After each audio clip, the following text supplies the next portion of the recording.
Most couples don't fall apart because they stop loving or because the bedroom went cold. They fracture because they stop doing one tiny life-saving habit. They stop moving toward each other every day in small ways. When micro-connection fades, love starts shallow breathing. That's the clinical truth. Ask yourself, when did the two of you stop holding eye contact for a beat longer? Stop turning your torso toward one another. Stop setting the phone face and saying, "Tell me everything?" Non-verbal signals, angled shoulders, skimming eyes, clipped breaths, are the map of your hidden dynamic. If you don't read the map, you get lost inside the house. Mini reveal, what kills the relationship is not sex, it's the missed bids for connection, and the failure to turn toward them. A sigh, a clumsy joke, a touch on the forearm, each is a doorbell. When the other person doesn't answer, the toxic pattern bootstraps itself. Protest on one side, retreat on the other. This series starts clinically, not cynically. We'll name the lies couples tell to stay safe.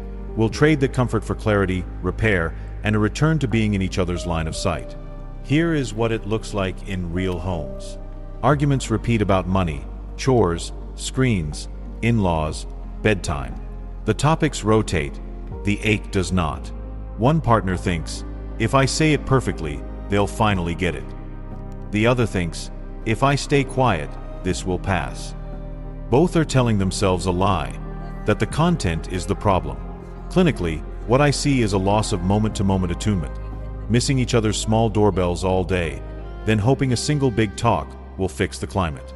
Symptoms show up early in the body before they enter the words. Shoulders angle away mid-conversation. Eyes skim past without landing. A jaw clenches when the calendar opens. Fingers retreat when the other reaches. Breath becomes shallow, desynchronized. The room feels crowded by two phones face down like small walls. Replies shrink into logistics. What's the plan? Did you pay?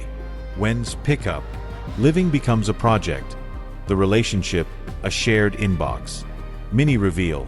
Most couples think they fight about sex, money, or time. They're fighting about recognition. Do you see me when it's inconvenient? When the answer is uncertain, the nervous system defaults to protest or retreat. Protest sounds like rapid-fire questions, sarcasm, scorekeeping. Retreat looks like silence, monotone, staying busy, going to bed early. Both are survival moves, not character flaws. Another pattern, postponing repair. We'll talk on the weekend. By then, the story has hardened. Each partner consults a private courtroom of memories, selecting exhibits that prove the other is unsafe. The next disagreement inherits last week's verdict, plus interest. And here is the stealthiest symptom. The pair stops laughing at small absurdities. The inside jokes evaporate. Humor is micro-attunement disguised as play. Without it, the nervous system has nowhere soft to land. You can still live together, parent together, even plan vacations, yet feel invisible, unchosen, and perpetually one conversation behind. This looks ordinary, yet it steadily erodes attachment and safety. The one thing couples stop doing that kills the relationship is micro-attunement, creating and responding to bids for connection, and repairing quickly when those bids misfire. It is not dramatic. It is not Instagrammable. It is a daily posture of turning toward. When partners stop doing it, they don't just lose romance. They lose the nervous system permission to relax in each other's presence.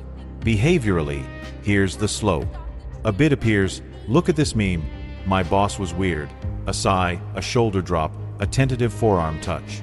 If the partner turns toward, eye contact, a soft, tell me more, a leaning in gesture, the bid lands and the body settles. If the partner turns away, no response, a distracted, aha, a micro flinch, the bid registers as mild rejection. One miss doesn't matter. 20 misses in a day retrain the attachment system to brace. Attachment style shapes the choreography. Anxiously attached partners escalate bids into protest when they sense distance. More questions, sharper tone, looping stories. Avoidantly attached partners downshift into minimalism when they sense demand. Fewer words, flatter effect, tighter posture. This duet, protest left-right arrow retreat, is not moral, it's mechanical. Both partners are trying to protect their core need, recognition for the anxious, autonomy for the avoidant, by using strategies that accidentally deprive the other of theirs. Mini reveal: content fights, sex, money, time are often cover stories for an attunement deficit. When recognition drops below a certain threshold, the brain recruits old, efficient patterns, scorekeeping for the anxious, stonewalling for the avoidant, to conserve energy. The couple then debates facts, while the body is pleading for safety cues. Clinically, I don't just listen to words. I watch latency and micro-angles. Does the reply come within 2 seconds when the partner displays distress? Do shoulders rotate even 10 degrees toward the speaker? Do feet point to the door? Is the breath synchronized during hard topics? Does the hand stay open on the knee or curl into a fist? These nonverbal metrics predict whether repair attempts will land. If the body won't orient, the language can't carry. Self-deception keeps the pattern running. "We're just busy" is often a socially acceptable alias for "we've stopped making micro-priorities." "I'm keeping the peace" can mask "I'm avoiding my shame" response. "We'll talk later" means let the story harden, then we'll argue with exhibits. Each statement protects the speaker from discomfort now while taxing the bond later with interest. Here is the hinge. Healthy couples are not those who never rupture. They are the ones who repair fast. A 90-second repair, naming the pattern, owning your slice, making a small ask, changes the climate more than a 3-hour summit with perfect arguments. Why? Because repair reintroduces safety cues that the body trusts: warmth of tone, lowered shoulders, slowed breath, an authentic "I'm sorry," and a concrete next step sized for today. Another mini reveal: laughter and inside jokes are not decoration, they are stealth repairs. Shared humor metabolizes arousal and resets orientation toward each other.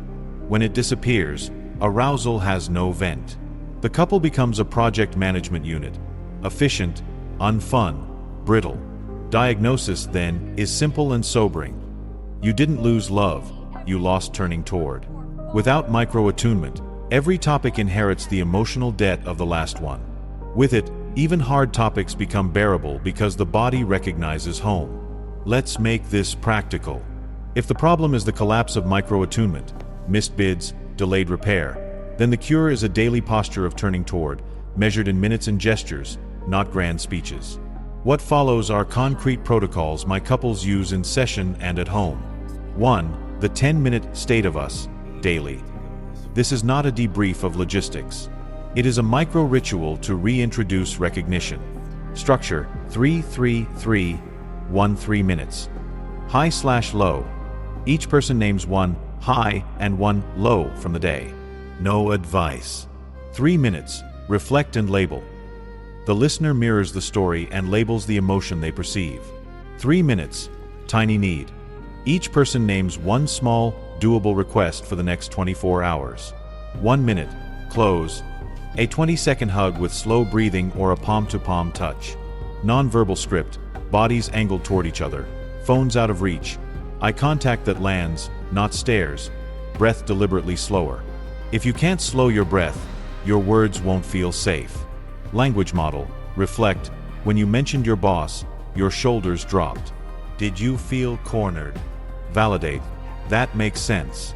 No wonder you were short on patience. Request: would it help if I check in before your morning meeting tomorrow? Mini reveal: most couples fail here because they chase depth before they create safety. 10 minutes of warm orientation earns you the deeper conversation you keep postponing. 2. The A/R method. Acknowledge/reveal/request use when tension rises. It's a surgical strike that keeps the nervous system inside the window of tolerance. Acknowledge. Mirror content and emotion. I hear you're worried about money, and I see how tense your jaw is. Reveal. Offer one sentence of your internal state, honest and contained. I've been avoiding the budget because I feel inadequate. Request. Ask for one concrete behavior. Can we review it Sunday at 10 a.m. for 20 minutes? Rules. 1 sentence per step. No biography. If your partner escalates, recycle to acknowledge before attempting reveal again. 3. The 90-second repairs that work are short and embodied, not comprehensive and perfect. Step 1. 30s name the pattern. We're in the blame loop. Step 2. 30s own your slice. My tone got sharp. I'm sorry. Step 3. 30s make a small ask. Can we reset and slow this down? Nonverbals. Soften your shoulders, open your palm, reduce volume by 20%. Insert 2 deliberate breaths. If your body doesn't signal safety, your apology will read as strategy. Clinic case, anonymous. A couple who escalated within 60 seconds agreed to tap the table once to mark pattern detected, then immediately ran the 90-second protocol. Frequency of ruptures stayed the same for 2 weeks. Duration dropped from 45 minutes to under 6 minutes. By week 4, frequency fell to 4. Boundary scripts, non-punitive. Boundaries protect connection by limiting damage, not by punishing. I'll talk when we can both stay under a 5 out of 10 intensity. I'm taking 15 minutes and I will come back. I won't continue if there's name calling. I want to solve, not score points. If we're exhausted, let's park this with a timestamp. Tomorrow 7:30 p.m., 20 minutes. Important. Boundaries without return times. Our avoidance in disguise. Always specify when you'll re-engage. 5. Rituals of turning towards. Seed the day with low-effort bids and responsive gestures.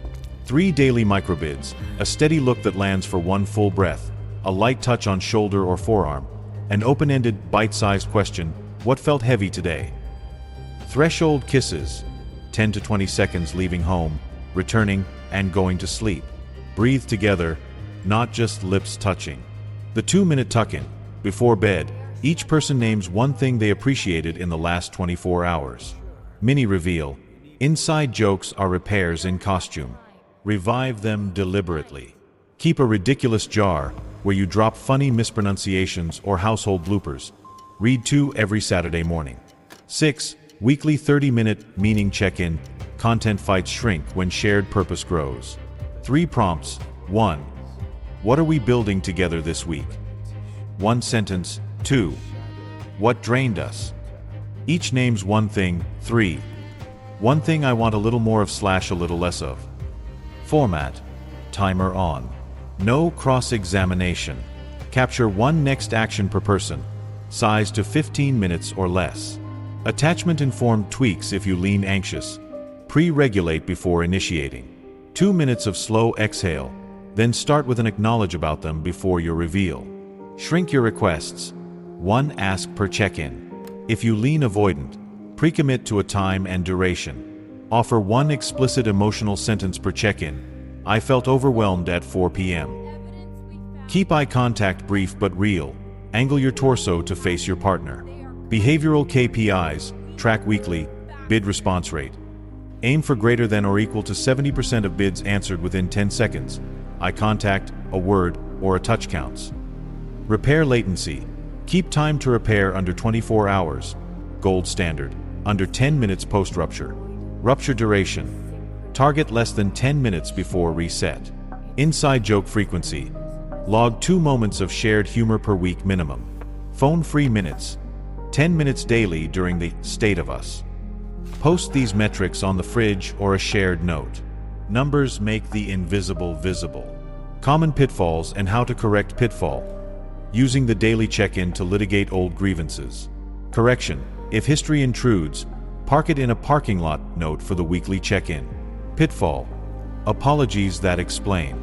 Correction. Remove, but. Say, I'm sorry. I was defensive. I want to try again. Pitfall. Waiting for motivation. Correction. Ritual precedes feeling. Do the behavior. Safety follows. Bottom line.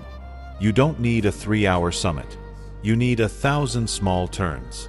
When partners create and answer bids, and repair within minutes instead of days, the body relearns that home is a person, not a place. The climate changes first, then the content. Sex often improves, yes, but as a byproduct of safety, not a substitute for it.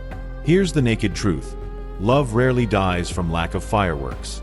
It dies from the quiet extinction of small turnings toward unanswered doorbells, unacknowledged sighs, unreturned glances. When those micro moments vanish, the body stops believing it is safe to land. Everything else, sex, money, calendars, starts borrowing fear from that deficit. You have a clinical choice: the short-term comfort of avoidance or the short-term discomfort of telling the truth and repairing in real time. Avoidance soothes now and taxes later, with interest.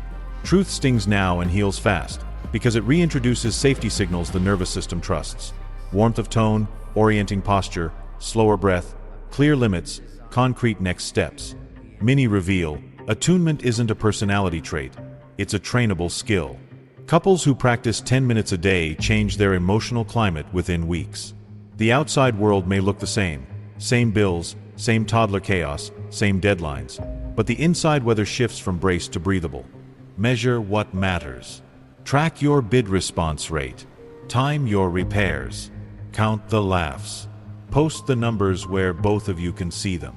Data is not romance, but it is relief, a way to witness progress when old narratives try to drag you back. You don't need grand gestures. You need small, repeated turns. Do that, and the house becomes home again.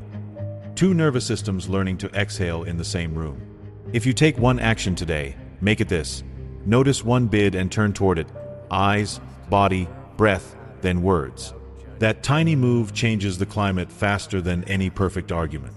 Rebuild safety with minutes, not monologues. Repair within minutes, not days. Track your numbers so progress can't hide. If this helped, subscribe, like, and share so you won't miss the hard truths that bring you back to yourselves. More practice guides and dialogue scripts are coming. Clear, usable, clinical. Clarity is a habit. Start it now, together.